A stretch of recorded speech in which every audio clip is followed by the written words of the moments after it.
Bonjour. Ces entretiens médicaux d'Anguin sur le cœur vous permettront de mieux vous familiariser avec les facteurs de risque. Je vous évoque les chiffres clés des maladies cardiovasculaires. Mais chaque chiffre sera l'objet d'une session complète où vous pourrez poser des questions.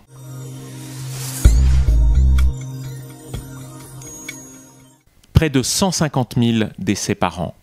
Deuxième cause de décès, juste après les cancers, mais première chez les femmes. Un tiers des décès des femmes et plus du quart des hommes sont dus à une maladie cardiovasculaire. 120 000 infarctus du myocarde par an, avec une progression de 25% chez les femmes de moins de 65 ans sur la période 2002-2013. La mortalité hospitalière des infarctus a diminué, est actuellement de 2%. 130 000 AVC par an. Les facteurs de risque.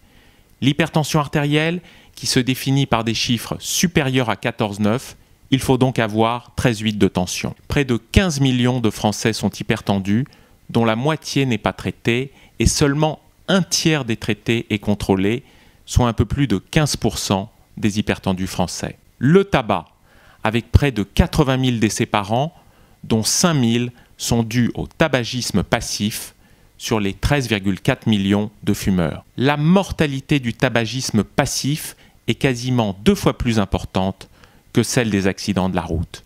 Le tabac est le premier facteur d'infarctus chez les femmes de moins de 50 ans, avec un triplement en 10 ans. Le cholestérol.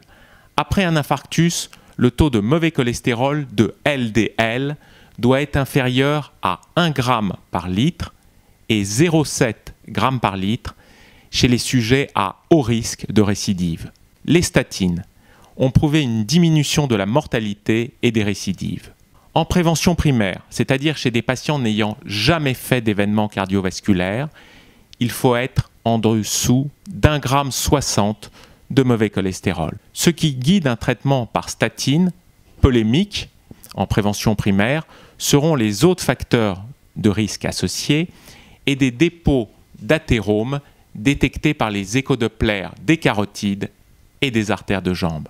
Le score calcique, qui permet de compter les dépôts de calcium sur les artères du cœur, permettra aussi de prendre une décision quant au traitement du cholestérol.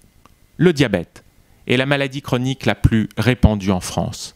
D'après l'assurance maladie, environ 3,5 millions de personnes étaient traitées pour diabète en 2014, soit 5,3% de la population. Et ce nombre augmente de près de 3% chaque année.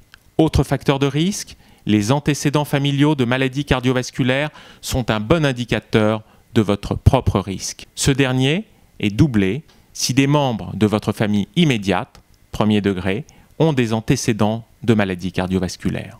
Par ailleurs, le stress est peu quantifiable mais non négligeable. Il doit être pris en compte lors des consultations.